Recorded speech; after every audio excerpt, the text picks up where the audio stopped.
unción y virtud, la combinación perfecta para el éxito. La unción no es una operación del Espíritu que funcione de manera aislada o de manera, ¿qué lo podemos decir? Automática, ¿sí? Porque muchas veces se piensa que una persona ungida, como hay conceptos ahora de personas que manifiestan poseer cierto tipo de unción, pues ya la unción garantiza todo, ¿verdad? Y esa persona ya tiene habilidades sobresalientes de parte de Dios, dones o lo que ustedes quieran, y que siempre van a funcionar igual y que no dependen de la persona, sino de Dios que fue el que ungió, y que independientemente de lo que pase, esas capacidades ahí van a estar, o esas habilidades o esos propósitos. Eso no es cierto.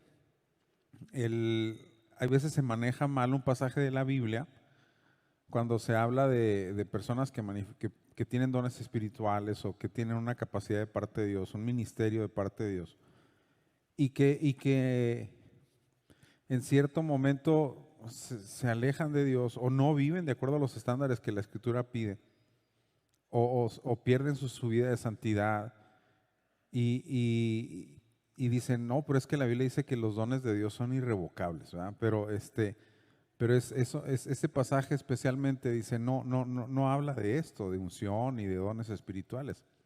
En ese pasaje particularmente Dios está hablando de la nación de Israel y del llamado y el propósito que Dios estableció para esa nación. Y por eso es importante conocer que la unción es una operación que trabaja en conjunto con una responsabilidad humana de quien la recibe, ¿sí? La Biblia nos habla que esto es algo muy privilegiado, lo vimos, Dios escoge y Dios unge. Y vimos que la unción era para ser dedicado al servicio de Dios, para consagrarse, para ministrar, y que la unción de parte de Dios proveía de capacidades, de habilidades, de dones, para que las personas que recibían esa unción tuvieran todos los elementos para cumplir un propósito divino. Pero no opera automáticamente, ¿sí? Tiene que operar en conjunto con la virtud personal. Por eso dice ahí unción y virtud. Dice una combinación perfecta ¿para qué? Para el éxito, ¿sí?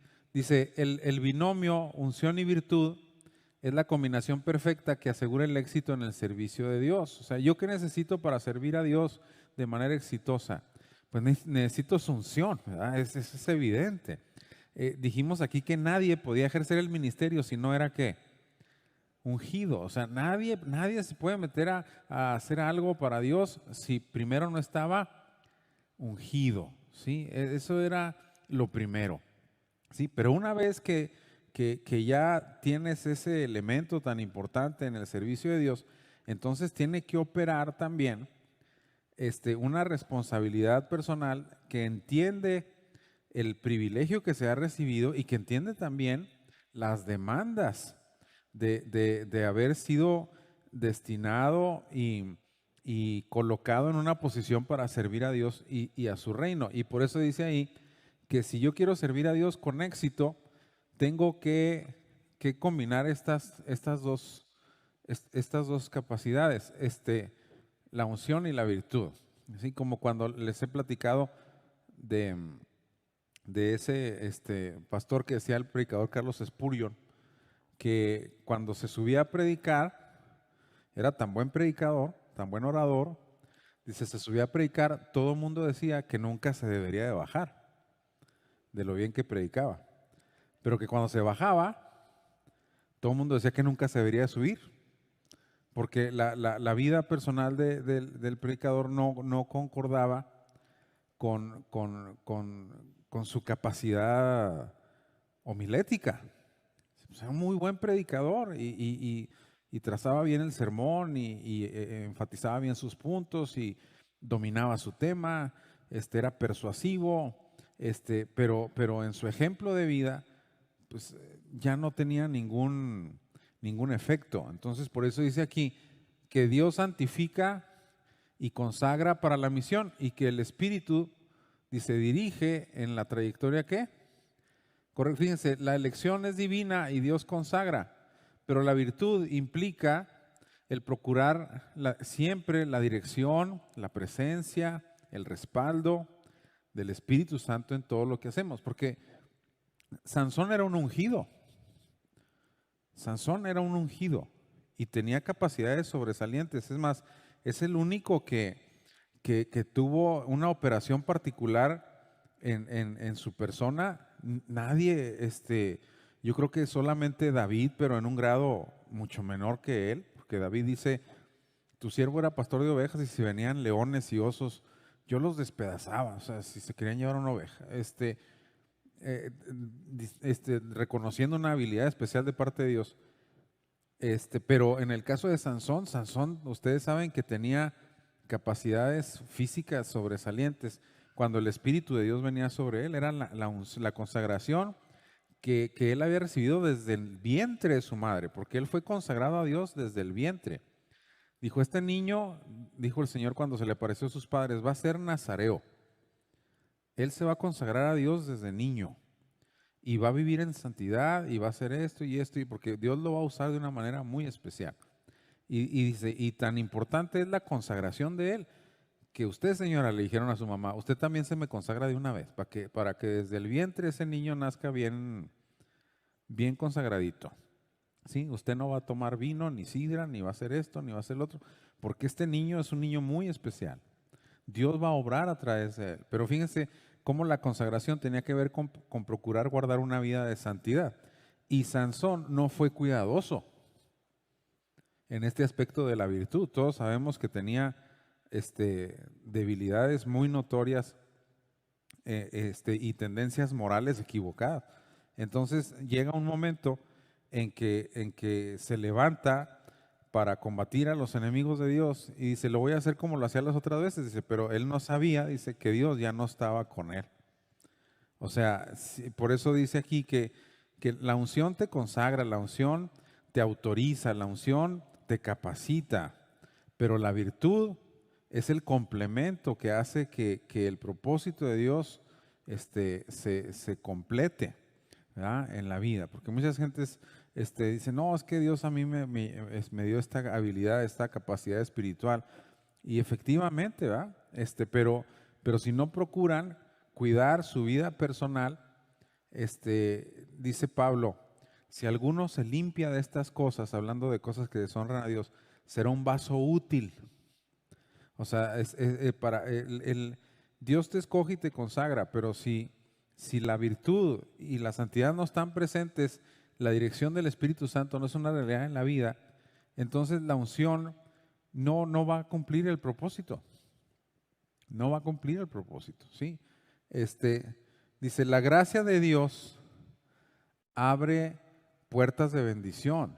La gracia de Dios provoca experiencias significativas. La gracia de Dios provoca una acción transformadora que te habilita para realizar la obra a la que se enfoca el llamamiento, pero los pilares de la virtud ayudarán a sostenerla sin caída. O sea, que la unción se mantenga. O sea, la unción está, pero ¿cómo se va a mantener? ¿Cómo se va a sostener? Con la virtud. ¿Sí? Es muy importante entender estos conceptos y los vamos a ver. ¿Sí? Dice, con el respaldo del Señor y el mejor de los ¿qué? De los esfuerzos propios. Aquí no habla de obras personales, ¿sí? Sí, se refiere a una conciencia de lo que ha recibido y con congruencia, obras con responsabilidad para cuidar lo que tienes. Como cuando dice la Biblia, retén lo que tienes para que ninguno ¿qué? Tome tu corona. O sea, a la gente que le cuesta mucho ganar el dinero, y que está consciente del esfuerzo que le ha llevado a construir una empresa, un negocio, ¿qué hace? Lo cuida. Porque si no se puede se puede perder todo lo que ha ganado si no es cuidadoso en la administración de su dinero. Igual pasa con la unción, o sea, la unción se tiene que cuidar, se tiene que valorar, no se puede menospreciar. Y entonces, y la manera en que se valora y se reconoce es viviendo una vida a la altura de la unción que se ha recibido de parte de Dios. Dice, con la disciplina personal. Hablamos, por ejemplo, en la vida cristiana, de un término, pues ahora ya no tan conocido, pero que en toda la historia de la iglesia ha sido muy común, que se conoce como disciplinas espirituales. O sea, el creyente vive una vida espiritual disciplinada. El cristianismo no es un concierto, no es un sub y baja de emociones y de sentimientos. No, es una vida de disciplina. El cristiano es comparado más que con ninguna otra metáfora en la Biblia con un soldado. Y todos sabemos que en la milicia, la base de la milicia es la disciplina. Entonces, entonces el creyente que reconoce eso se somete a disciplinas espirituales como el ayuno, como la oración, como la lectura de la palabra, como el servicio, como la evangelización, como el dar. Son disciplinas que nos mantienen en un nivel y en un estado óptimo, ¿sí? Para servir a Dios. A eso se refiere la virtud, ¿sí? Dice, y así se obtendrán los resultados óptimos.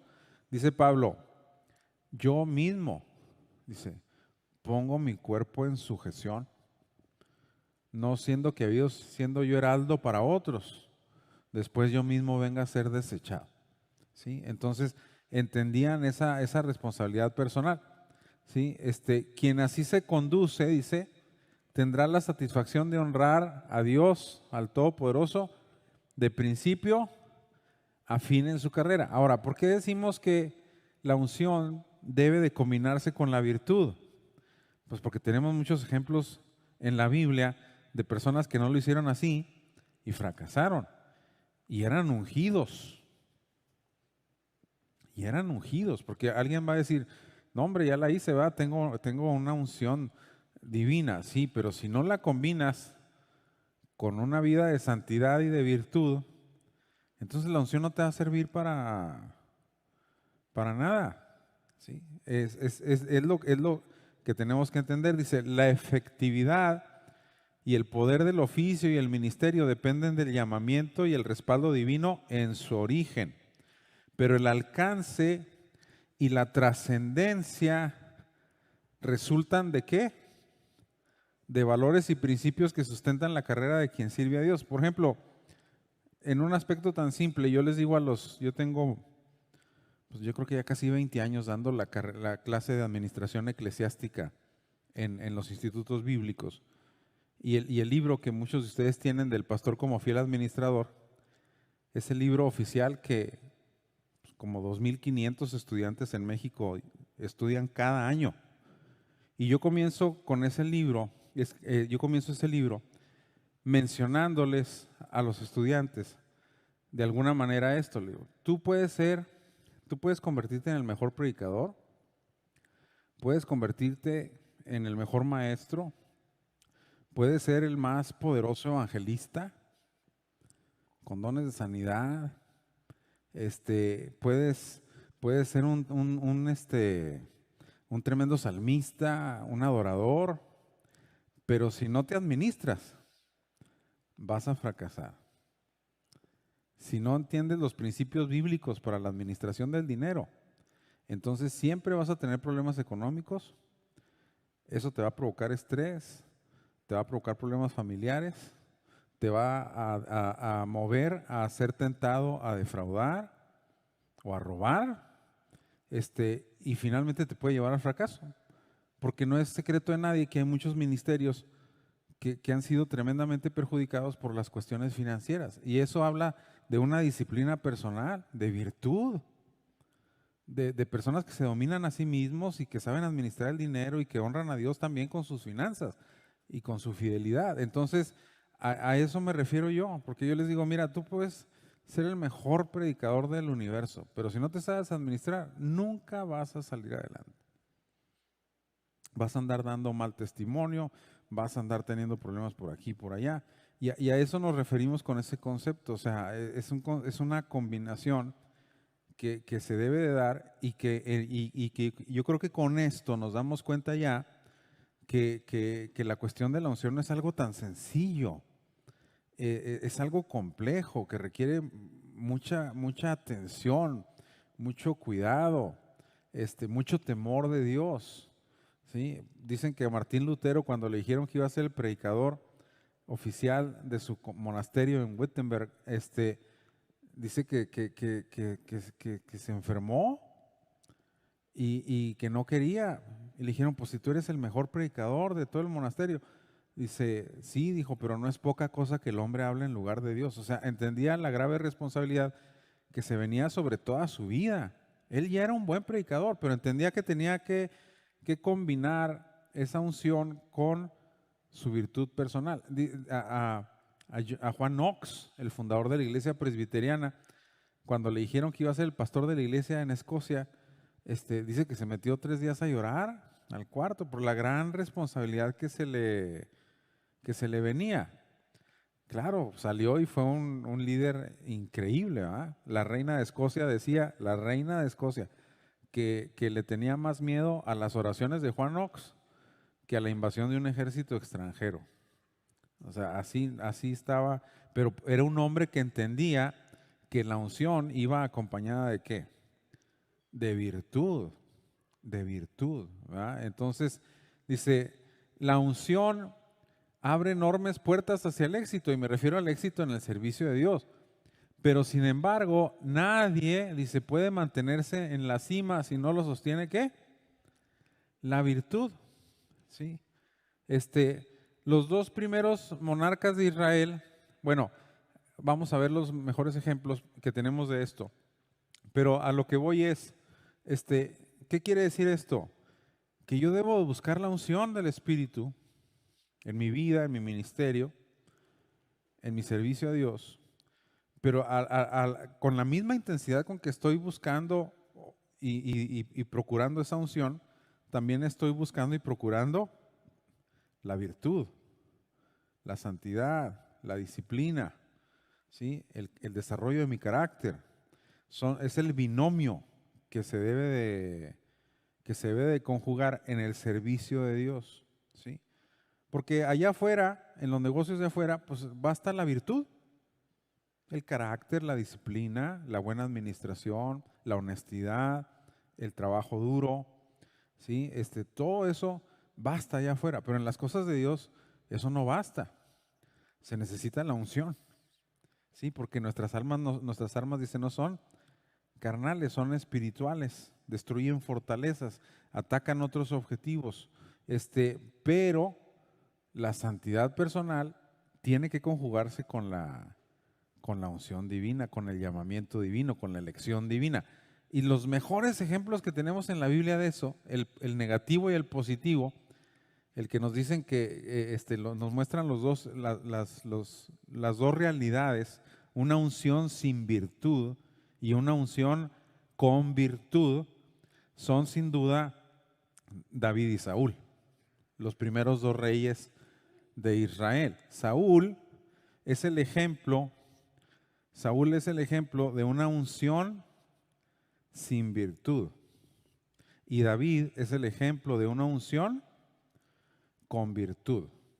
Y vamos a ver cómo los dos comparten un mundo de similaridades, e incluso cuando lo veamos, Saúl tenía todavía más ventajas que David, más capacidades que David, y prometía más el reinado de Saúl que el de David. Pero la diferencia, aunque se ve que la unción en Saúl era incluso mayor que la unción en David, la diferencia fue la virtud, ¿sí? La virtud. Dice, primero, ¿cuáles son las similitudes entre los dos? Dice, ambos fueron ungidos, ¿qué? Por orden divina. O sea, a los dos los ungieron por instrucción ¿de quién? De Dios, ¿sí? O sea, no fue una instrucción de nadie más que de Dios. Dice, Samuel primero fue avisado por una revelación acerca del encuentro que el Señor provocaría entre el profeta y él, y Saúl. Dice, Dios mismo, dice, enviaría a Saúl a la casa de Samuel. Dios dijo, mira, mañana te voy a mandar a alguien. Lo vas a ver inmediatamente. Es un hombre excepcional. Físicamente tiene cualidades extraordinarias. La Biblia dice que a todos los de Israel les sacaba de los hombros para arriba y que tenía una presencia física imponente. Y entonces dice, mañana te lo voy a mandar. Va a andar con su criado buscando unas asnas que se le perdieron a su papá. Entonces, ese es el que yo escogí como rey. Y cuando venga vas a decir esto y esto, y al final dice, lo vas a ungir. O sea que a Samuel no se le ocurrió. Dios escogió a Saúl y Dios lo mandó con Samuel a través de ese hecho circunstancial de que se perdieron sus asnos para que tuviera el encuentro con Samuel. Muy bien. La consagración de Saúl, dice, iba a traer a la nación una salvación del yugo de los filisteos, que durante pues ya siglos eran enemigos declarados de Israel. Y también constituyó una respuesta de Dios al clamor del pueblo, que dice que el pueblo estaba pidiendo un rey. Dice que después de 400 años, es mucho tiempo. ¿Cuánto tenemos nosotros como nación independiente? 200, ¿no? Apenitas 200 pasados. ¿Y cuánto duramos de colonia española? 300. O sea que ni siquiera ninguna de esas dos etapas alcanza los 400 años que Israel estuvo bajo jueces. La nación se gobernaba con las leyes de Dios y los sacerdotes las implementaban en toda la nación. Pero dice, cada quien hacía lo que bien le parecía, porque no había un rey. Pero dice que cuando la nación se alejaba de Dios, ellos caían en manos de sus enemigos por su alejamiento de Dios, y para librarlos, Dios les levantaba jueces. Y vino Otoniel, vino Ahod, vino Débora y Barak, vino Gedeón, vino Jefté, vino el mismo Sansón, Samuel, que fue el último gran juez de Israel. Pero el pueblo ya después de 400 años dijo, queremos un rey como las demás naciones, queremos una figura visible que salga delante de nosotros a la guerra, una figura visible a quien obedecer. Dice que Samuel se sintió mal porque pensó que lo estaban despreciando a él. Pero dijo Dios, no te están despreciando a ti, me están despreciando a mí. Pero ahí dice que la instrucción que Dios le dio a Samuel para ungir a Saúl señala la hora y el día. Primera de Samuel 9:16 dice, mañana a esta misma hora. O sea, le dijo el día y la hora. ¿Qué dice Dios, el Señor Jesucristo, acerca de la venida de Cristo? Dice, el día y la hora, nadie sabe, pero sí, aquí sí le dieron día y le dieron la hora, ¿sí? Para que no te metas a bañar, para que no te vas al Oxxo, a esta hora va a llegar, para que estés pendiente, ¿sí?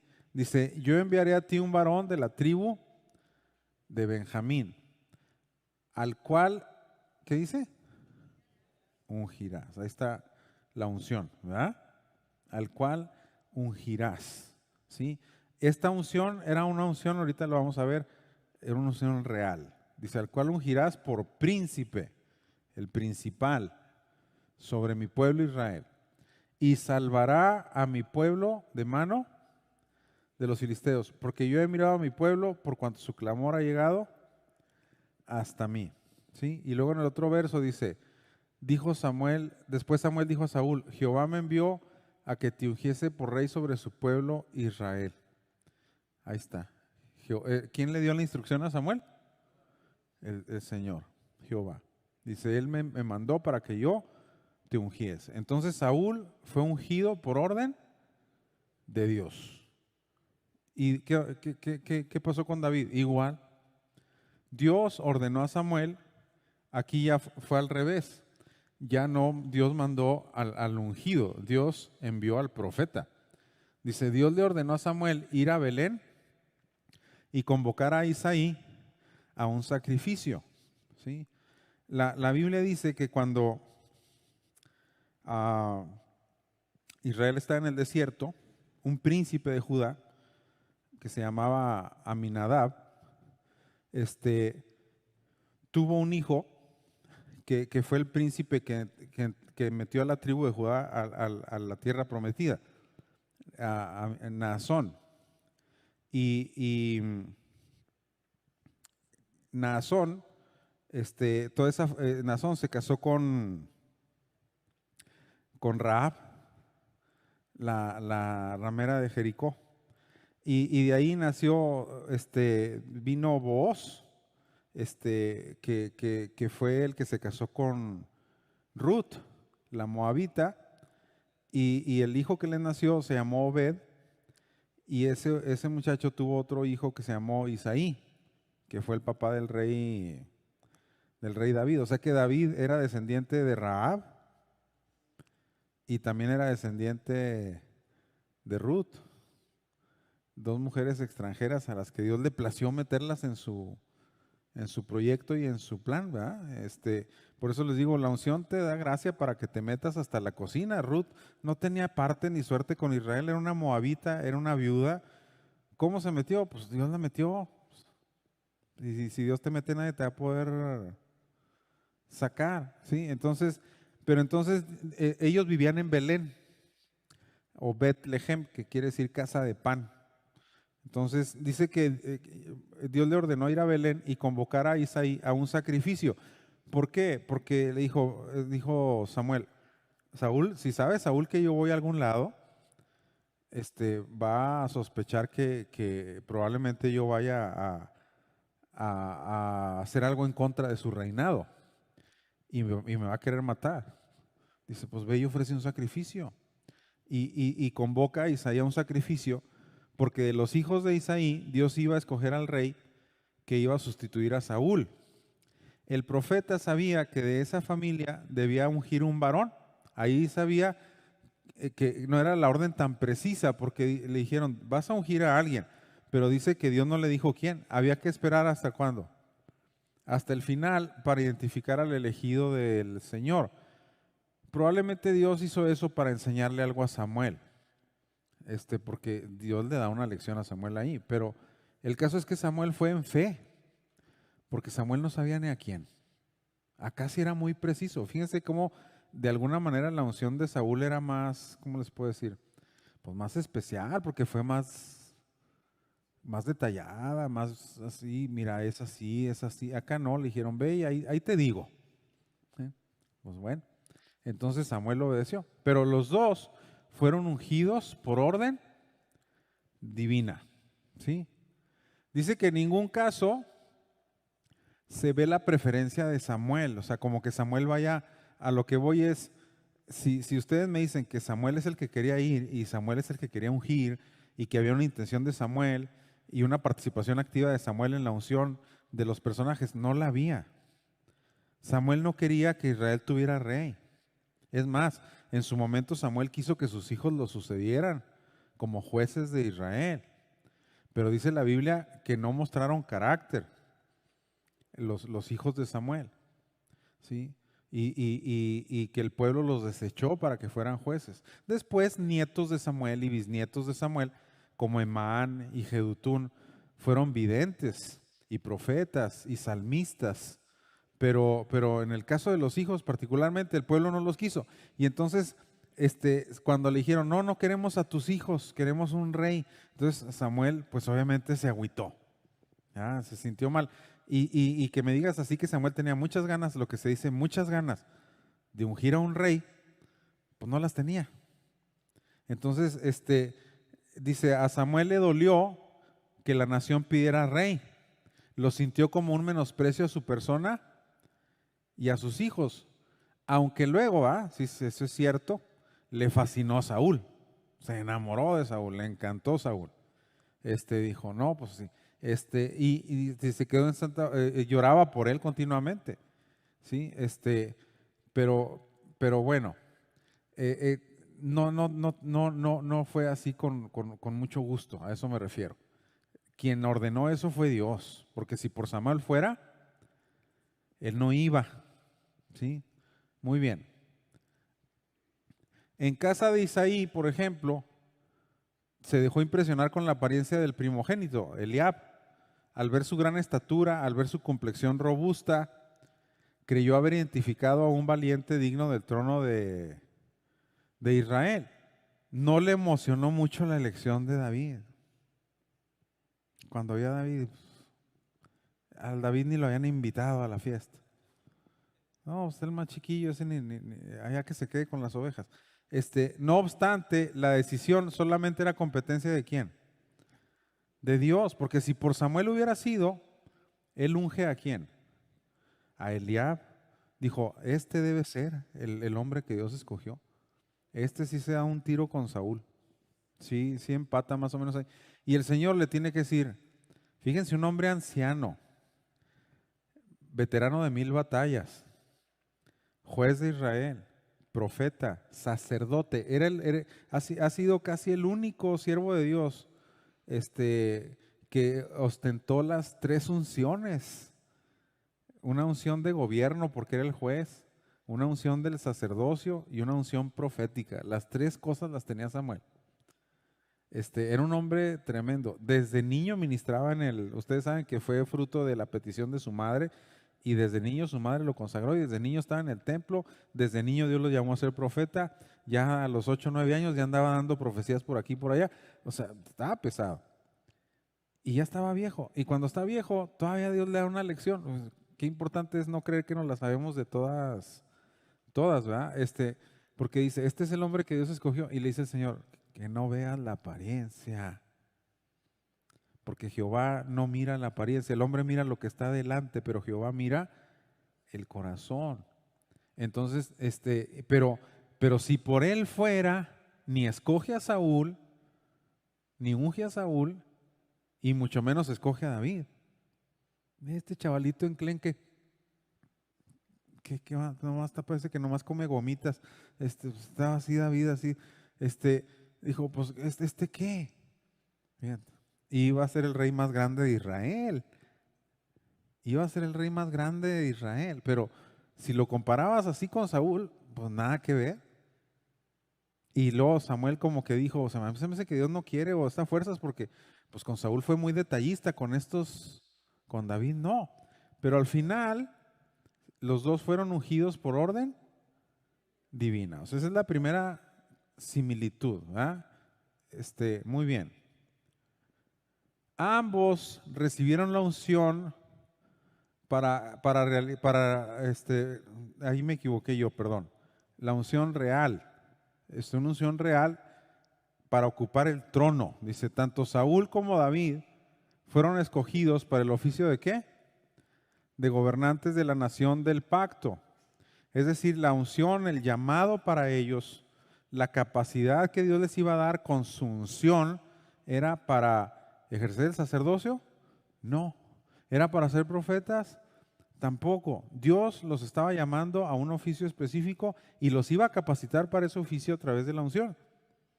Les iba a dar su espíritu con habilidades específicas de gobierno, ¿sí? Dios los iba a capacitar para gobernar, ¿sí? Y la unción era una unción real. Los dos fueron ungidos, pero los dos fueron ungidos para ser reyes. Eso está igual, ¿sí? Dice, el primero, Saúl, andaba buscando las asnas de su papá, y de pronto fue levantado de una familia insignificante, de la menor de las tribus de Israel, y colocada en el trono por gracia divina. O sea, él andaba buscando las asnas de su papá. Él no sabía nada de reyes, ni de gobiernos, no tenía la menor idea, y lo menos que sabía era que Dios lo había escogido y que Dios lo iba a investir de habilidades y capacidades especiales para gobernar, ¿sí? En 1 Samuel 9:3 y luego el 17 y luego el 21 dice, y se habían perdido las asnas de Cis, padre de Saúl, por lo que dijo Cis a Saúl su hijo, toma contigo uno de los criados y levántate y ve a buscar las asnas, ¿sí?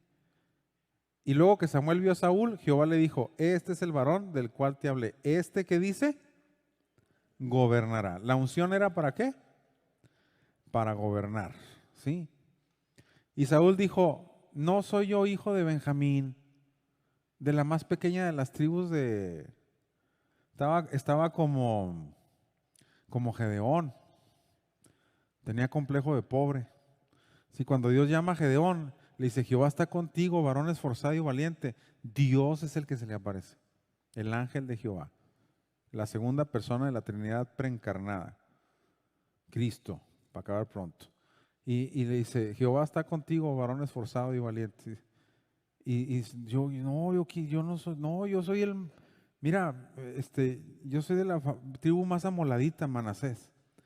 Dijo, y mi familia es la más pobre de la tribu más pobre. Y yo soy el más pobre de la familia. O sea, ¿qué va a traer Dios a través de mí? ¿Salvación? No creo. Y batalló mucho. ¿Cuántas veces cambió el vellón? 7 veces para estar seguro de que Dios lo estaba llamando. Se le aparece Dios mismo y de todo el mundo está seguro. ¿Ah? ¿A cuántos de nosotros nos llama el Señor y por los complejos no queremos servirlo? Pero bueno, dice, no es la más pequeña, mi tribu. Dice, ¿por qué pues me has dicho cosa semejante? Como dicen ahora los fresas, no juegues, ¿verdad? O sea, se sorprendió así de lo que le estaba diciendo. Pero dice que Samuel, tomando una redoma de aceite, la derramó sobre su cabeza y lo besó. Y le dijo, ¿no te ha ungido Jehová? Ahí está la unción, pero una unción que real, para que fuera un gobernante, ¿sí? Un gobernante. Dice que David igual, el adolescente de Belén, estaba a cargo de las ovejas y ni siquiera lo habían invitado a la celebración con Samuel. Pues ¿eso qué quiere decir? Pues que también su papá no lo veía, dijo, no, que se quede. Dice, su papá no consideró ni siquiera incluirlo.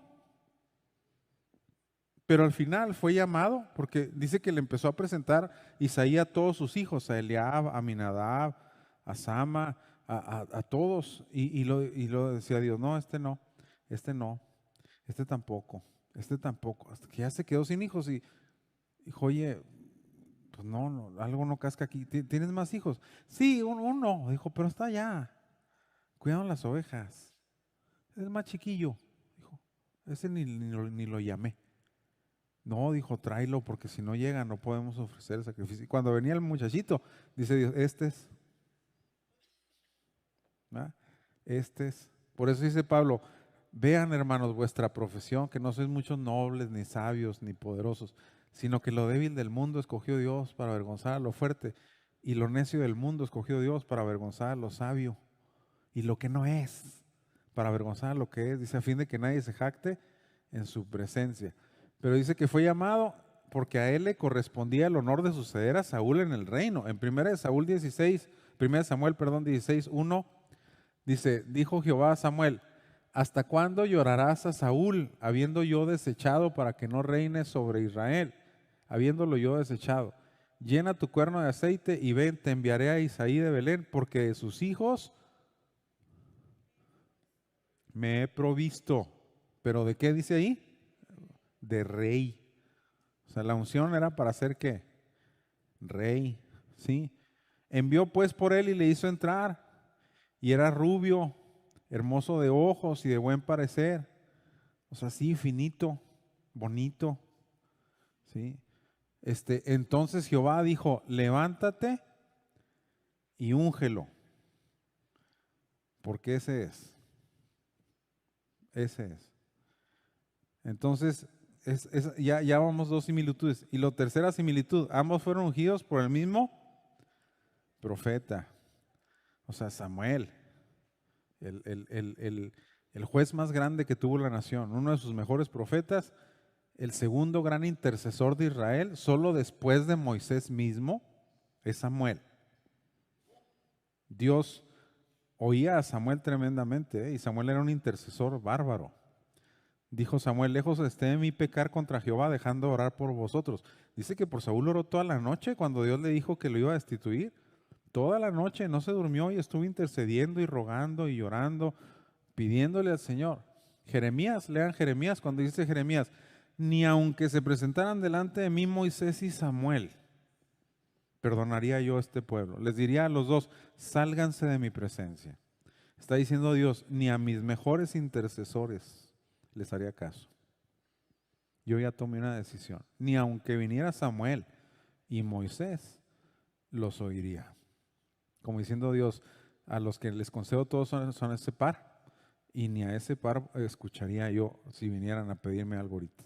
Entonces era un intercesor tremendo. Dice, ambos fueron ungidos por el mismo profeta. El varón que los ungió era el vidente, el juez y el sacerdote de Israel. El Señor indicó a Samuel quién era la persona designada para gobernar a su pueblo en cada caso. A Saúl lo condujo directamente al lugar del encuentro con el profeta, como ya lo vimos. Ya vimos a ver, primero de Samuel, sí es el mismo pasaje que ya vimos. Y luego que Samuel vio a Saúl, Jehová le dijo, sí, este es el varón, muy bien. Y luego, y en el caso de David, dice, para la dedicación de David, el ministro fue a la casa del muchacho. Con claridad absoluta, Dios señaló que el más joven de los hijos de Isaí era el que debía recibir el derramamiento del aceite, del perfume, del buen óleo, del aceite santo, de la unción, del aceite excelente. Dice, otra, ambos fueron ungidos con el mismo aceite. ¿Sí? Acuérdense que Samuel era el sacerdote. Él coordinaba y supervisaba la producción del aceite de la unción. Dice, luego de un día de atenciones y tratos distinguidos a Saúl, porque a Saúl primero le hizo un banquete de lujo, ¿sí? De lujo y puras atenciones. Dice que Saúl estaba sacado de onda, como decimos, que no sabía ni por qué lo estaban tratando de esa manera, y menos Samuel. Pero después de un día de muchas atenciones, a la mañana siguiente, muy de madrugada, el profeta le pidió que hiciera adelantar al criado y que esperara un poco a solas, por cuanto tenía una palabra de Dios que declararle a Saúl. Ahí en 1 Samuel 9, 22 al 27 está la historia. Entonces Samuel tomó a Saúl y a su criado, los introdujo a la sala y les dio lugar a la cabecera de los convidados, que eran 30 hombres, un banquete con 30 invitados. Y yo no creo que cualquier tipo de invitados. Y dijo Samuel al cocinero, al chef, trae acá la porción que te di.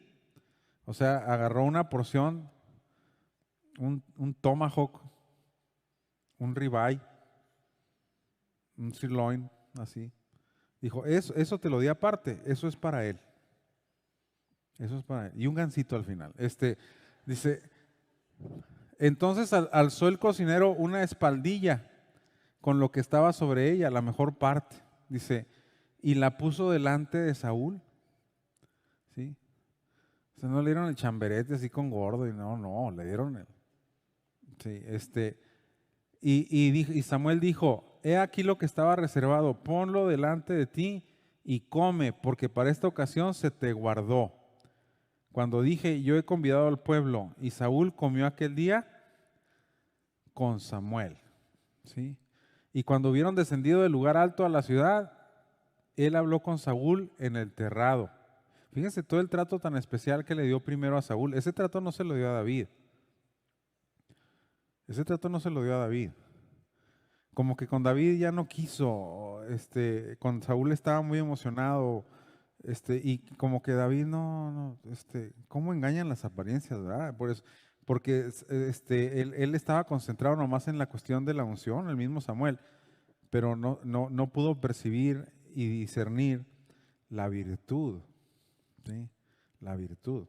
Dice, al otro día madrugaron y al despuntar el alba, Samuel llamó a Saúl, que estaba en el terrado, y dijo, levántate para que te despida. Y luego se levantó Saúl y salieron ambos, él y Samuel.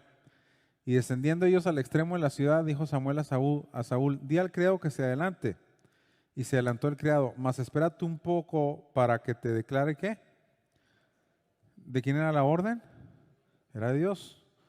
Y descendiendo ellos, 27, está bien. Si volvemos a En el caso de, dice, una redoma llena de aceite santo fue derramada sobre la cabeza del que inauguró la monarquía, mientras se le revelaba que el Eterno lo había escogido como príncipe de su nación. El siervo de Jehová Samuel estaba gratamente impresionado con Saúl. Cuando se lo presenta a Israel, dice, vean nomás al rey que nos acaba de poner el Señor. O sea, Samuel al principio no quería, pero después fue completamente subyugado por las virtudes y capacidades de Saúl. Dice, acompañó la ceremonia de la unción con un beso muy cariñoso, estaba muy contento y le dio un beso de afecto, de admiración, de cariño, de respeto. A David, ya que se devuelva. Así, o sea, fíjense que en todos lados, por lo menos en son similitudes, las tres son similitudes, pero no sé si se han fijado que hasta aquí, como que el que tiene más de ganar era Saúl. No, como que todo en el caso de Saúl era más especial, ¿no? Sí, más expectativa, más ventajas, ¿sí? Muy bien. En el caso de la unción del segundo de monarca, como dijimos, pues no fue tan encantador para el profeta. Primero porque no se resignaba a la destitución de Saúl. Dice el Señor, ya deja de llorar por Saúl. Ya lo deseché. Yo ya lo deseché, ya no lo quiero como rey. Dice, ya deja de llorar por él. Pero ahí andaba, todavía quería mucho a Saúl. Y entonces la lógica te dice que no iba a querer a David. Lo lógico. Tenía miedo de que el rey también descubriera su misión y lo asesinara. Pero todavía mantenía fijo en su mente un modelo. Mira, el rey debe ser así. No, hombre, Dios escoge y Dios unge y Dios capacita. Cuando pensó que estaba ante Eliab, pues se equivocó, ¿verdad? Se equivocó y ya vimos que Dios lo tuvo que corregir. Pero al final los ungió a los dos, ¿verdad? Samuel. Muy bien.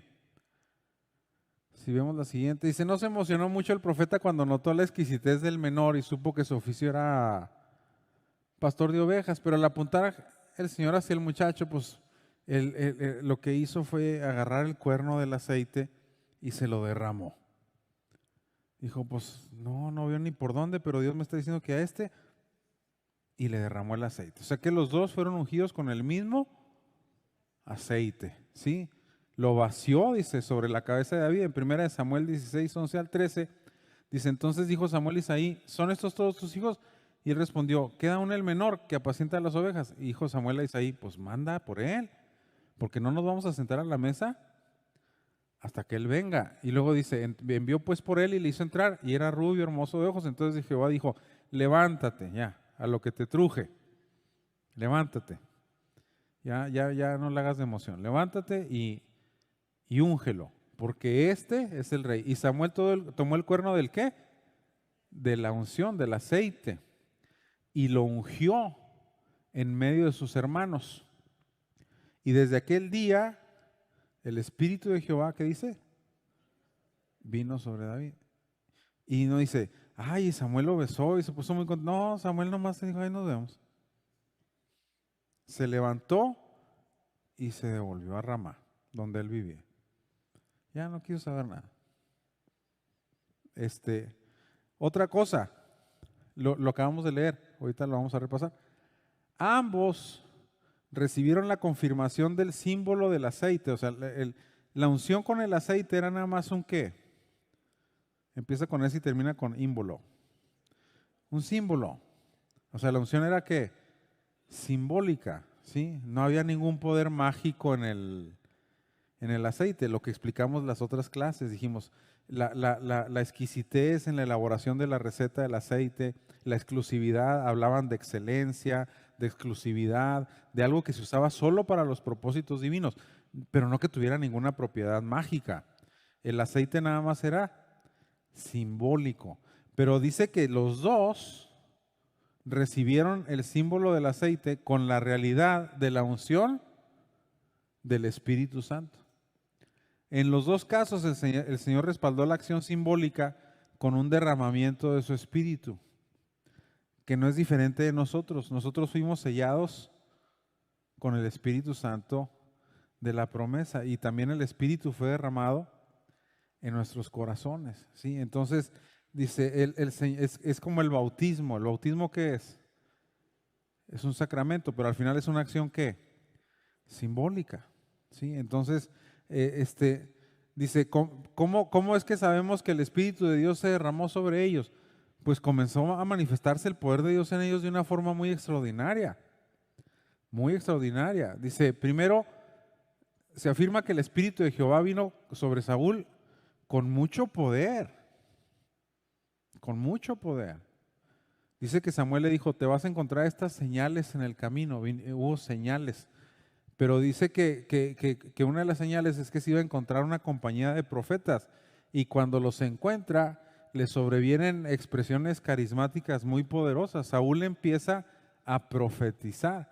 Dice, la presencia gloriosa de Dios lo transformó y lo equipó para ejercer la facultad del reino. Y las señales milagrosas eran indicativos de que Dios estaba en el asunto y que Dios estaba respaldando todo lo que él hacía.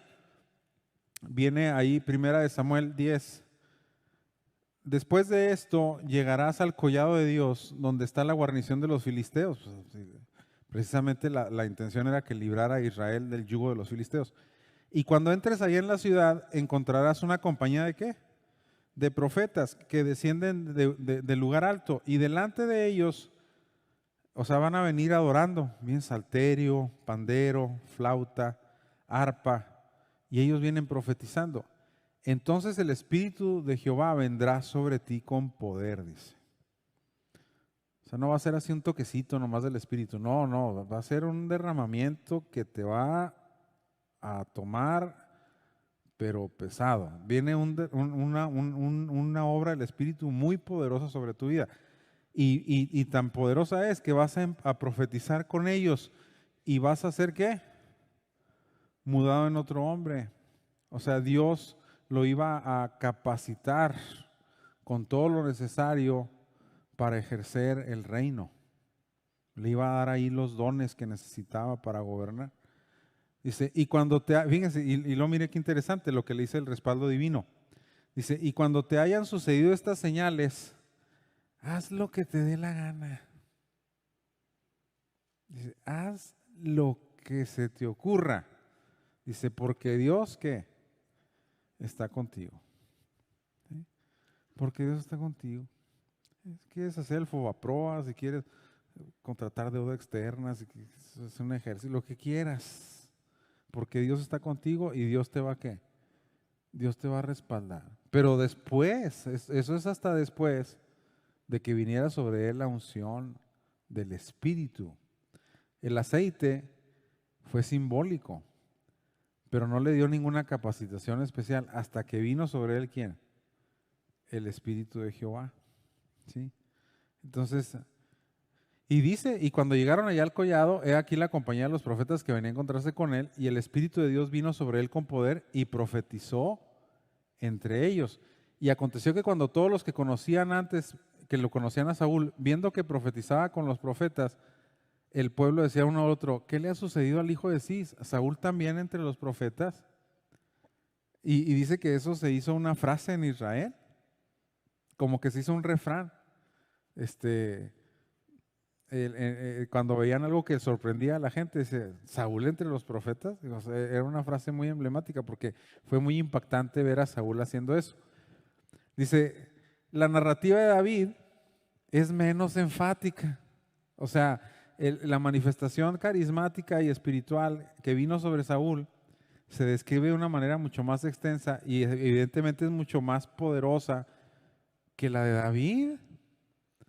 O sea, fíjense cómo la unción, si nos vamos al puro factor unción, Saúl se lleva de calle a David. ¿Sí?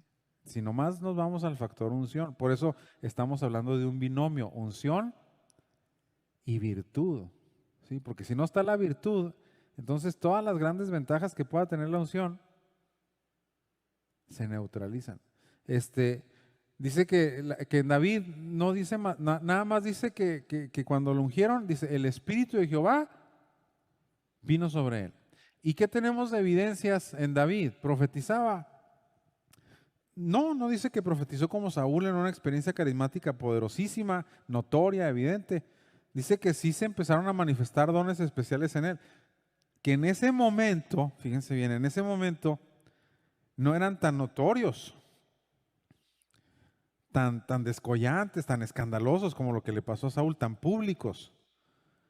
Pero el muchacho empezó a componer salmos espirituales que todavía cantamos y todavía leemos. ¿Quién tiene un salmo de Saúl? Nadie. ¿Quién conoce una profecía de Saúl? De los que estamos aquí. Nadie. ¿Pero quién lee los salmos de David? Pues todos. ¿Verdad? Entonces, qué interesante, ¿no? O sea, hay veces pensamos, es que nadie se está dando cuenta. Espérate, no te desesperes, criatura. Eso va a trascender. Dios se encarga de que la obra llegue y tenga su fruto. Dice Pablo, yo planté, Apolo regó, pero el crecimiento lo da Dios. Mucha gente dice, es que nadie se da cuenta. Dios sí se está dando cuenta. David estaba solillo con las ovejas ahí componiendo salmos. ¿Y qué se iba a imaginar David que en el año 2023 aquí estamos nosotros cantando sus salmos? Qué tremendo, ¿no? La unción. Pero bueno, si vemos la siguiente, dice, la causa de su acercamiento al palacio. ¿Por qué David llegó al palacio? Porque cuando Saúl perdió el respaldo divino, un espíritu malo se apoderó de él. Y entonces no sabían qué hacer con Saúl porque decían, se pone insoportable, se pone como loco, empieza a desvariar, se vuelve paranoico, anda como león enjaulado, nos insulta a todos, nos grita a todos, nos ofende a todos, no se controla, no duerme, no quiere comer, está siempre así con los ojos desorbitados. Y hasta que alguien dijo, fíjate que yo pasé ahí por Belén y estaba un muchacho cantando tan bonito. Sí, sí. David Witt, va. Y dice, y me dijo que estaba lanzando su primer álbum. El Salmo 23, ¿verdad? Y dice que lo trajeron. A ver si este muchacho con su música, fíjate, calma al rey. Y no, llegó David y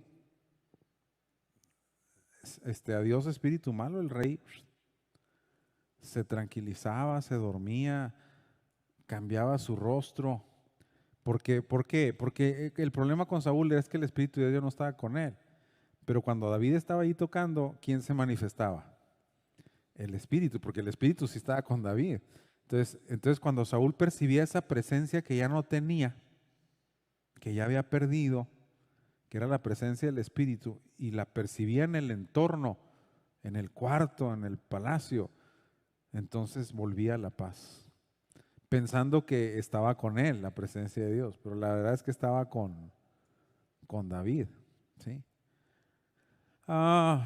También nos revela que Dios le dio fuerzas para vencer fieras salvajes. No crean que también era Rambo, así nomás porque se echaba a los leones y a los osos. No, dice Jehová, dice, me libró de la mano del león y de la mano del oso. Me dio la habilidad para vencer esas fieras. Y por eso este filisteo que voy a enfrentar ahorita, es lo mismo, dijo. Es lo mismo.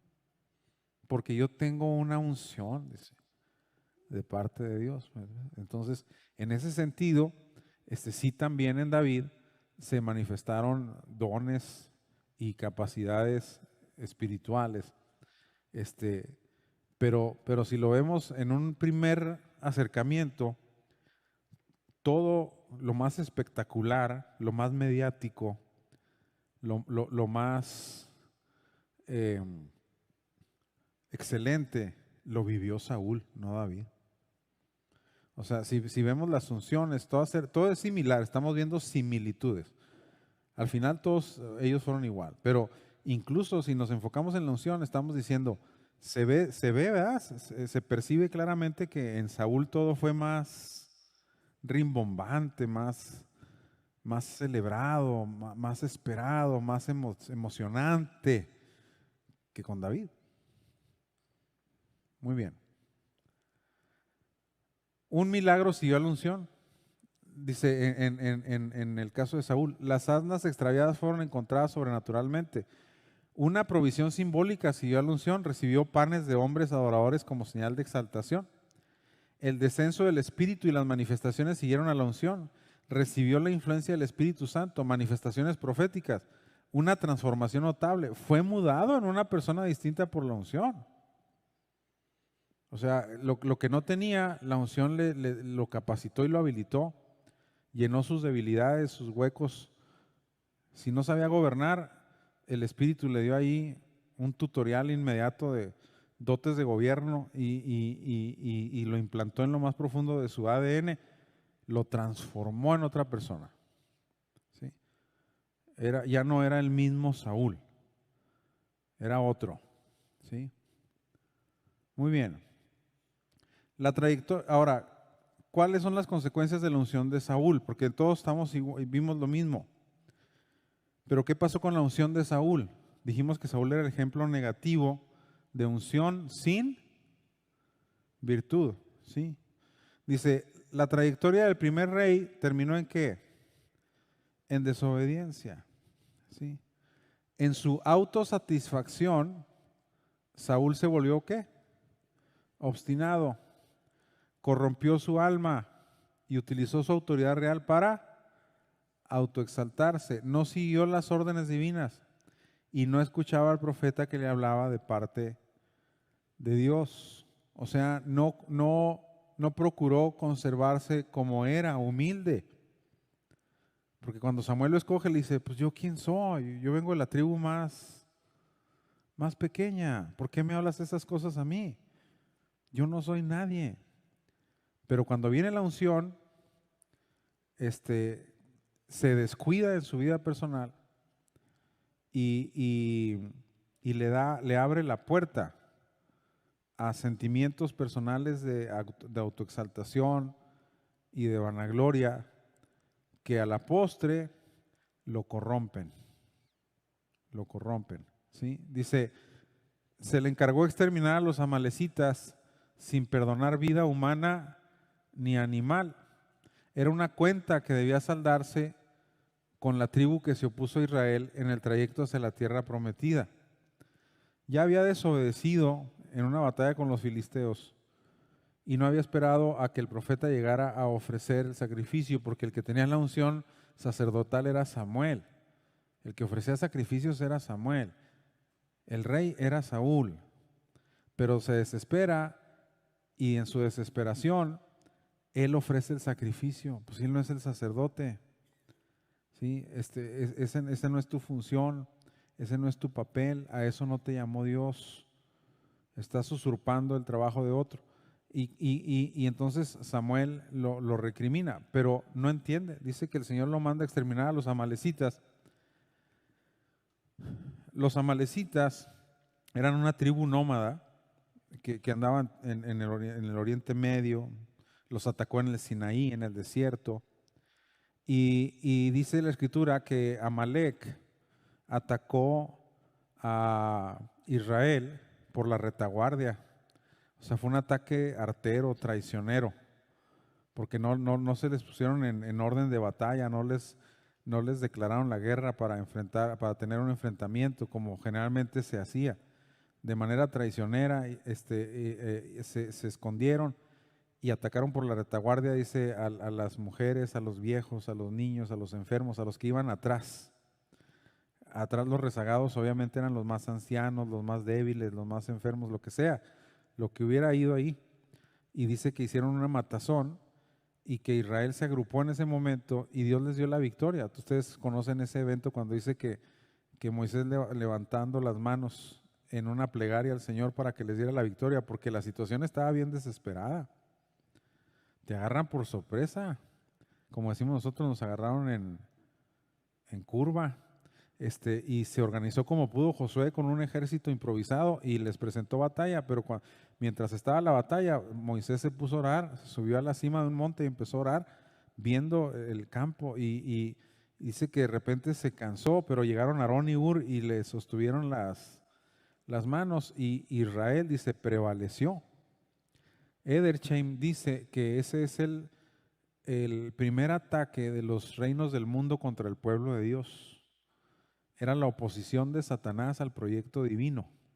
Dios ya había hecho realidad el proyecto de tener un pueblo que fuera luz al mundo y del cual iba a venir la redención de Israel.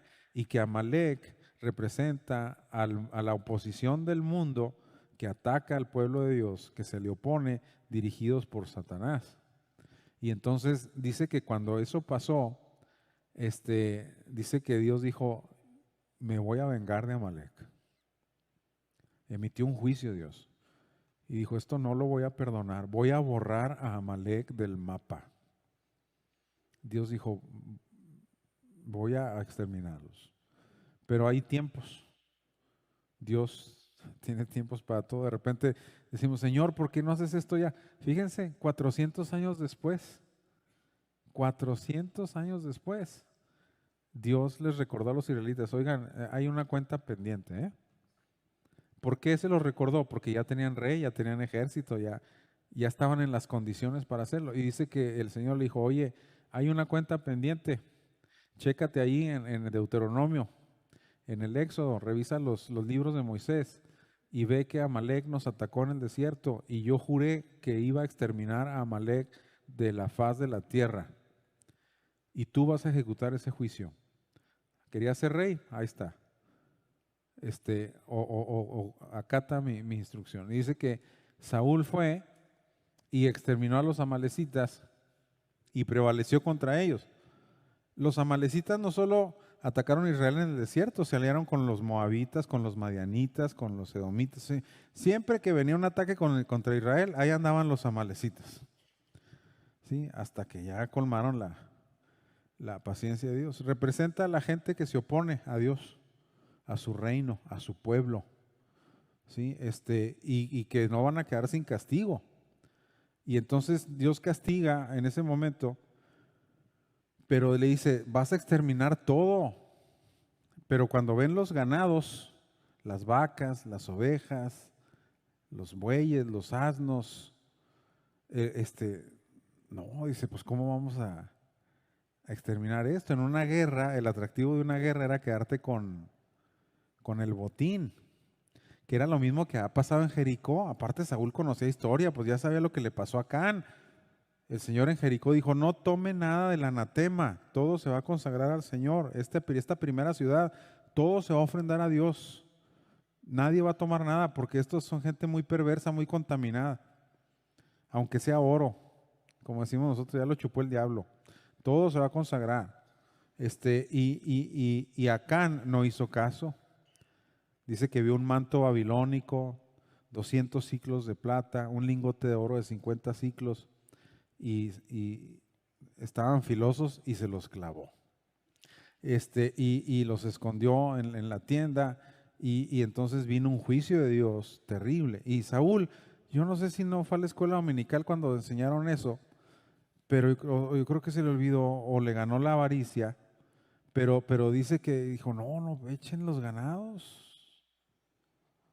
No, esto no. Dice que perdonó lo mejor de todo el ganado de Amalek. Y entonces dice que el Señor ve eso, ¿ah? Y entonces el Señor le habla a Samuel. Llegó el momento en que colmó la paciencia de Dios, quien otra vez hizo venir su palabra a Samuel sobre el ungido. Pero ahora ¿con qué?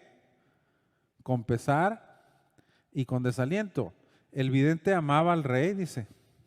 Ya nos acordamos que dijimos que quedó fascinado con Saúl y lo admiraba. Pero dice que pasó la noche en clamor, ¿qué? Intenso y angustiado con la esperanza de que el cielo le brindara una oportunidad al desobediente. 1 Samuel 15, 10 y 11. Dice, y vino palabra de Jehová a Samuel diciendo, me pesa haber puesto por rey a Saúl porque se ha vuelto de en pos de mí. Fíjate, ahí está la falta de virtud, se alejó de mí. Ya no quiso tener comunión conmigo, no quiso obedecer mi palabra, se envaneció, se volvió autosuficiente, creyó que él podía hacer todo solo, se le olvidó la virtud. Y no ha cumplido, fíjense, ahí está la impiedad. el pecado de Saúl fue la desobediencia. Dice, no ha cumplido mis palabras. Y dice que se apesadumbró mucho Samuel. Samuel ya sintió que se venía la catástrofe. Y dice que clamó a Jehová toda la noche. Toda la noche. Pero Dios le dijo que no. Al día siguiente arribó Samuel al lugar de la batalla y Saúl le dio la bienvenida con una declaración de misión cumplida. Primera de Samuel 15:13 dice, vino pues Samuel a Saúl y Saúl le dijo, bendito seas tú de Jehová, yo he cumplido la palabra de Jehová. Esa parte toda está desvergonzado. Dice, preguntó el profeta, dijo, sí cumpliste, ¿y qué son esos balidos y esos bramidos y esos mugidos que oigo? Está muy raro, dijo. A menos que ande mal del oído yo, dijo, pero dices, en todo el campamento veo ovejitas por aquí y una vaquita por acá y un burrito por allá y al burro mayor, ¿verdad? Lo tenía ahí enfrente. Dice, ¿y qué dijo Saúl? Si para pretextos, hermanos, todos ponemos muy buenos pretextos, ¿eh? Dijo Saúl, es que el pueblo escogió lo mejor de los ganados para consagrar al Señor, para ofrendarle al Señor, ¿sí? Ya lo tenía pensado, ya sabía que iba a responder.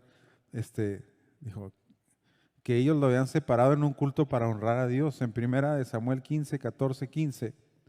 Samuel entonces dijo, pues qué balido de ovejas y bramido de vacas es este que yo oigo con mis oídos. Y Saúl respondió, de Amalec. Los han traído porque el pueblo perdonó lo mejor de las ovejas y de las vacas. ¿Para qué? Para sacrificar. Pero lo demás sí lo destruimos. ¿Sí? Es una obediencia que a medias. Y básicamente Saúl es un reflejo de muchos de nosotros. Obedecemos lo que nos conviene. Lo que no nos conviene no lo obedecemos. ¿Sí? No podemos juzgar a Saúl porque si somos honestos, muchos de nosotros somos así. ¿Sí? Obedecemos a medias, obedecemos cuando nos conviene y cuando no nos conviene no obedecemos. Dice que el hijo de Cis esperaba una felicitación, ¿verdad? Que Samuel dijera, qué bárbaro, que lo honrara delante de todos. Pero le sucedió lo contrario. Dice que el siervo de Dios le entregó una palabra que lo acusaba de haber despreciado la unción. No había virtud que él había recibido. ¿Por qué?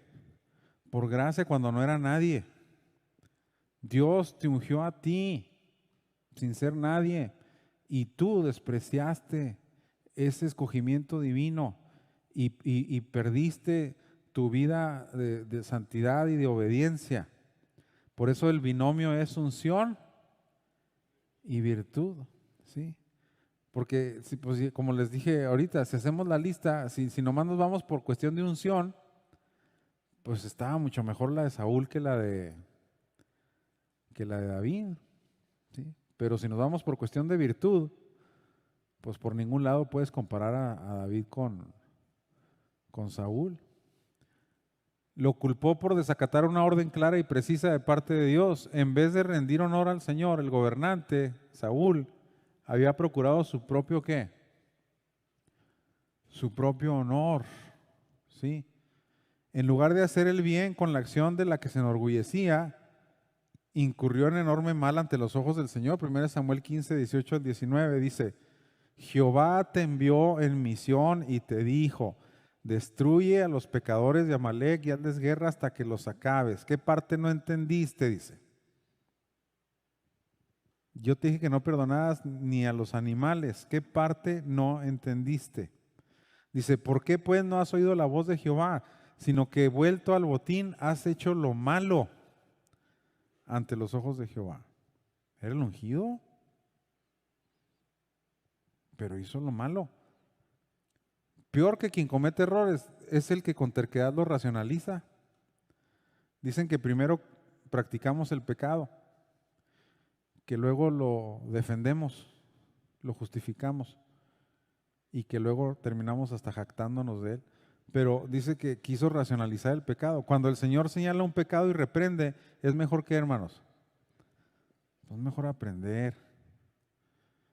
Dice la Biblia, el que encubre su pecado no prosperará, pero el que lo confiesa y se aparta alcanzará ¿qué? Misericordia. Pues si ya estás ahí, pues ya agacha la cabeza. Pero este no quería racionalizar su mal y decir, no, es que yo estoy bien, es que sí obedecí, pues a tu manera, pero sí obedecí y esto es para Dios. No, no me vengas, dice. Entonces dice que Saúl tenía dos pecados que se reflejaron ahí. Primero, la desobediencia manifestada en rebelión. Y la segunda, la obstinación. Terco y terco y terco. Yo soy el rey y aquí nomás mis chicharrones truenan, ¿verdad? Dice, aseguró que había cumplido las órdenes y que su misión era ofrendar y sacrificar. No, esa no era tu misión. A eso no te mandó Dios. El señalamiento de Samuel es contundente. Los cultos y las ofrendas no honran a Dios más que la obediencia. Le dice Samuel, obedecer es mejor que sacrificar. Y poner atención a las palabras de Jehová es mejor que la grosura de los carneros. ¿Sí? O sea, le mata el gallo, como decimos. Yo quería ofrendar. Obedecer es mejor que sacrificar. Y eso lo deberías de saberles. ¿Sí? Los pecados se acumularon en la factura de Saúl: desobediencia, rebelión y obstinación. ¿Sí? Y obstinación. Muy bien.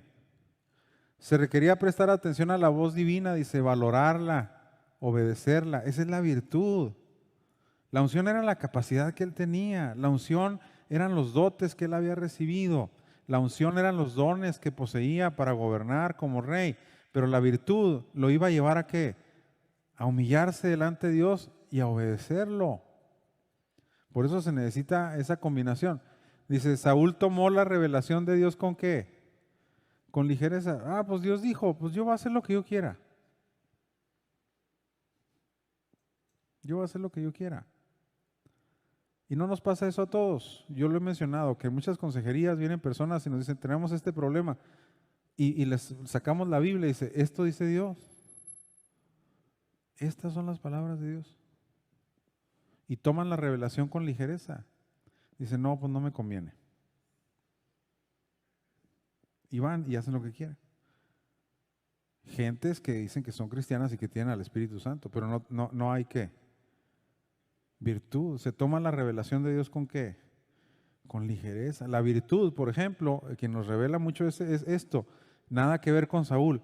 El rey Josías dice que cuando le leen la ley, dice que se conmueve su corazón y rasga sus vestidos y se humilla delante de Dios porque llora delante de Dios porque la ley de Dios dice, estamos desobedeciendo a Dios, tenemos que obedecerlo. Esa es virtud. Esa es virtud. Saúl no le importó. Dice, pecó de rebeldía y obstinación. Y dice que Samuel le dijo, no solo le dijo, obedecer es mejor que sacrificar, también le dijo, tu pecado es como la idolatría y como la hechicería. Porque como pecado de adivinación es la rebelión. Y como ídolos e idolatría, la obstinación. Haz de cuenta que te caché ofreciéndole un niño a Moloc. Haz de cuenta que te agarré haciendo un hechizo de magia satánica oscura. Dice, haz de cuenta lo que estás haciendo, nomás para que entiendas lo que estás haciendo. Dice, como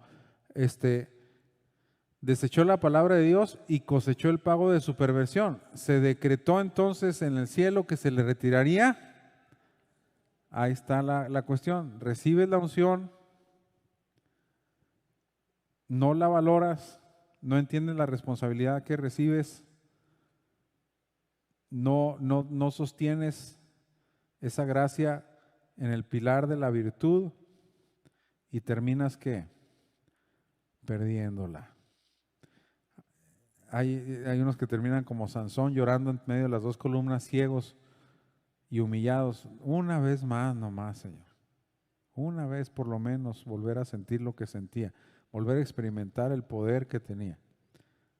O sea, Sansón se lo concedió, ¿verdad? Pero pues ahí se quedó enterrado con los filisteos.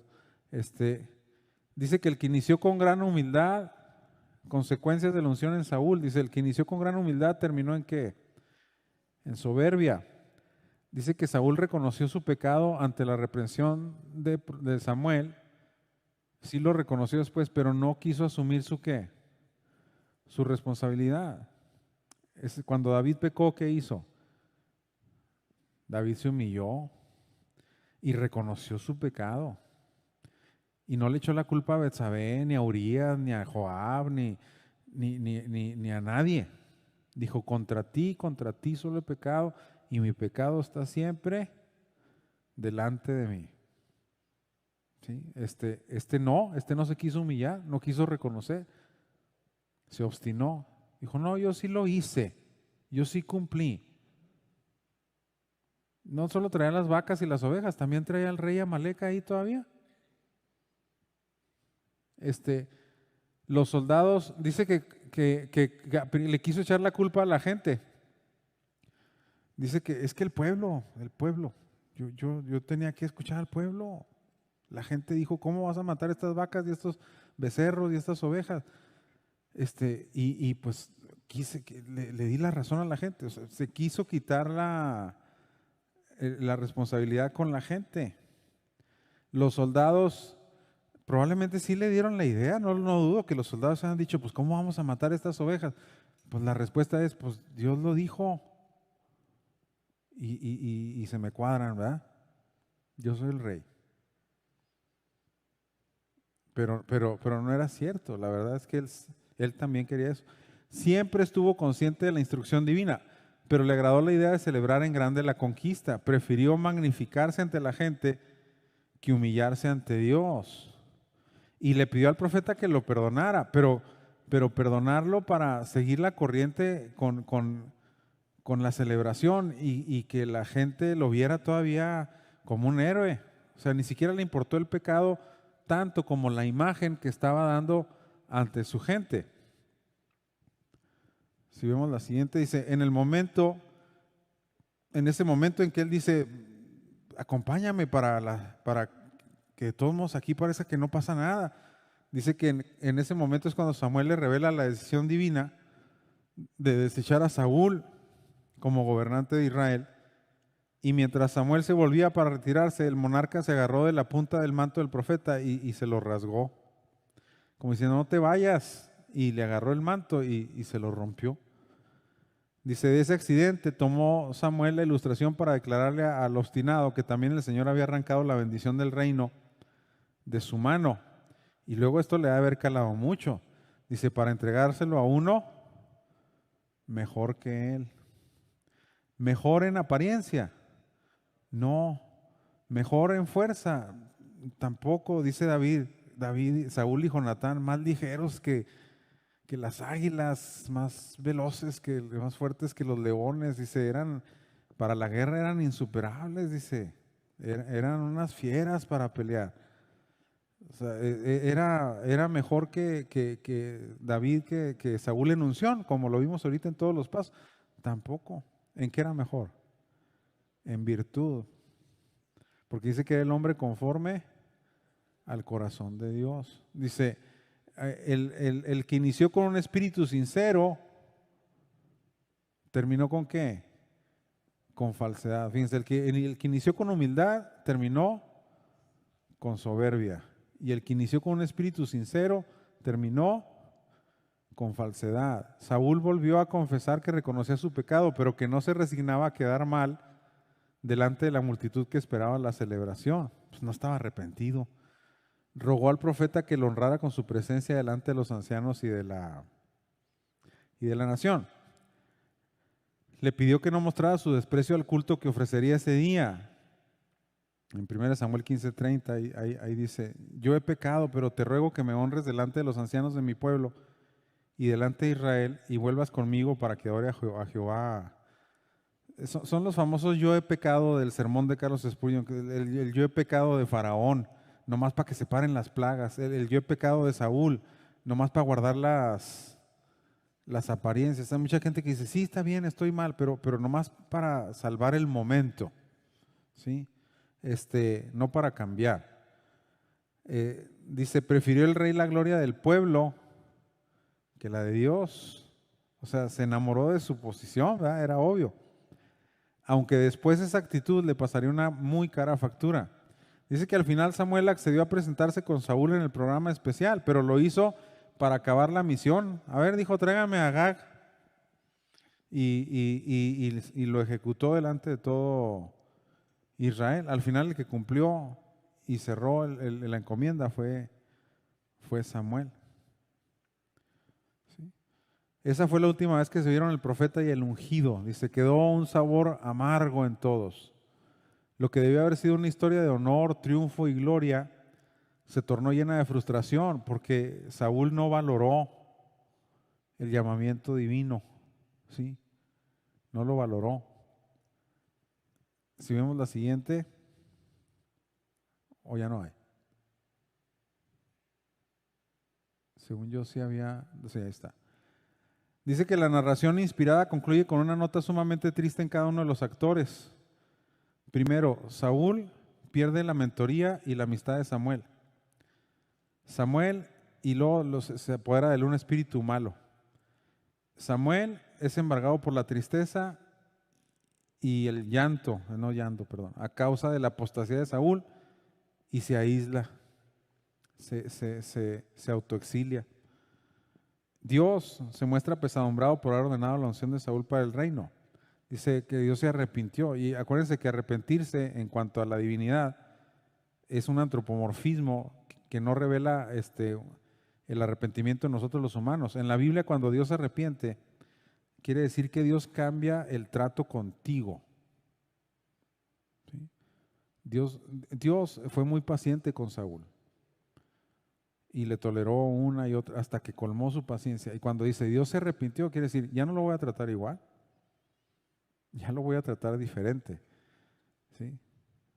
Dice Edersheim, dice, ten mucho cuidado cuando Dios se arrepienta del trato contigo. Cuando te diga, ya no te voy a tratar como te estoy tratando, ahora te voy a tratar diferente. Hay miedo, ¿sí?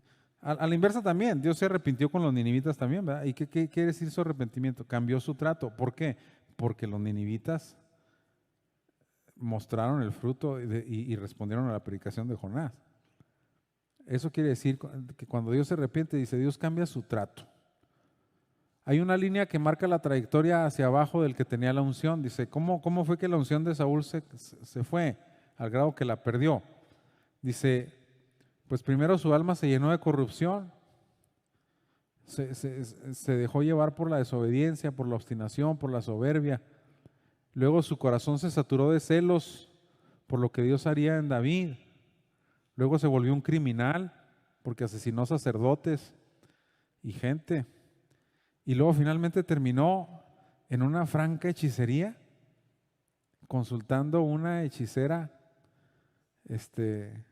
una bruja, una espiritista. Fíjense, y era el ungido. ¿Y cómo terminó? Y finalmente terminó muerto con todos sus hijos en un campo, en un monte. ¿Verdad? El símbolo y la posición no los perdió. Era el rey, tenía la corona, estaba sentado en el trono. Fue rey muchos años, pero la realidad sí la perdió porque el Espíritu de Dios ya no estaba con él, ya se había apartado de él. Lecciones de la vida de Saúl. La unción no asegura ¿qué? La santidad. Volvemos a lo mismo, es un binomio, unción y virtud, ¿sí? La unción no asegura ¿qué? La madurez, ¿sí? Crecer en la obra del Señor siempre. Hay un llamado y una exhortación siempre a la madurez, al crecimiento, al desarrollo cristiano. Lo vamos a ver ahora que veamos Corintios. Los corintios tenían todos los dones, todos los dones. Dice Pablo, a ustedes no les falta ningún don. Pablo tiene que regular el ejercicio de los dones que abundaban en Corinto. Dice, los profetas hablen por turno, 2 o 3, y los demás callen. Y esto y otro, aquello, las lenguas así. Y si traes lenguas, que haya quien interprete. Porque había dones para tirar para arriba en esa iglesia. Pero les dice Pablo, ustedes son carnales. O sea, no han madurado, no han dejado que el Espíritu obre en sus vidas una transformación de su carácter, de sus vidas, de su interior.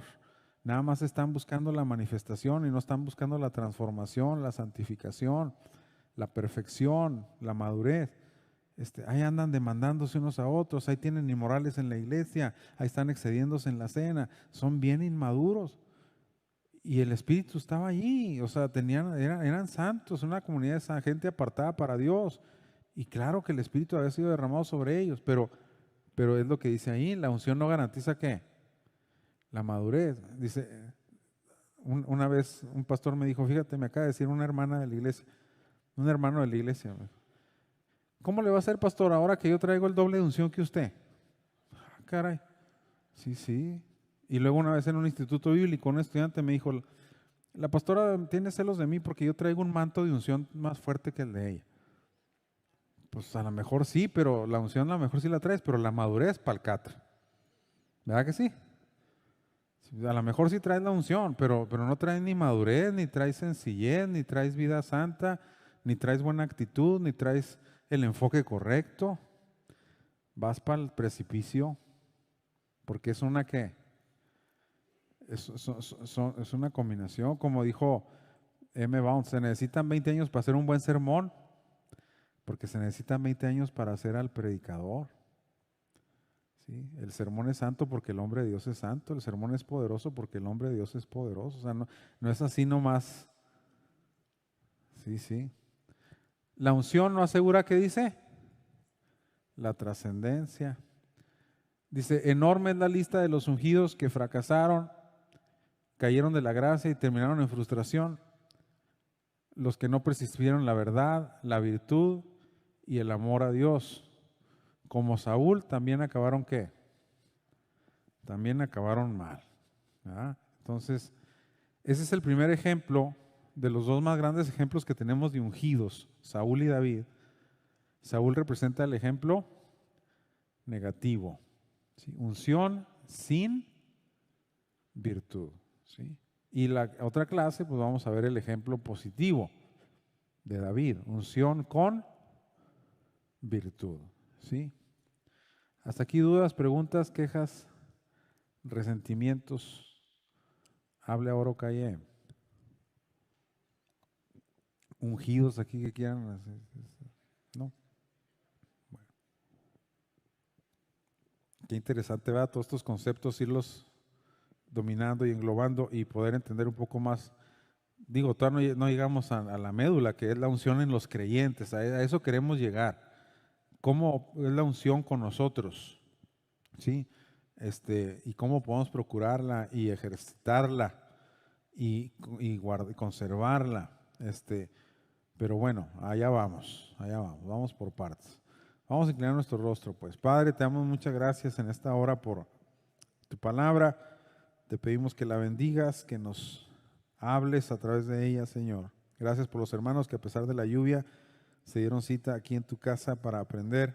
Bendice su esfuerzo, bendice su ánimo para venir aquí y conocer tu palabra. Gracias por la vida de cada uno de ellos. En el nombre de Jesús. Amén. Amén.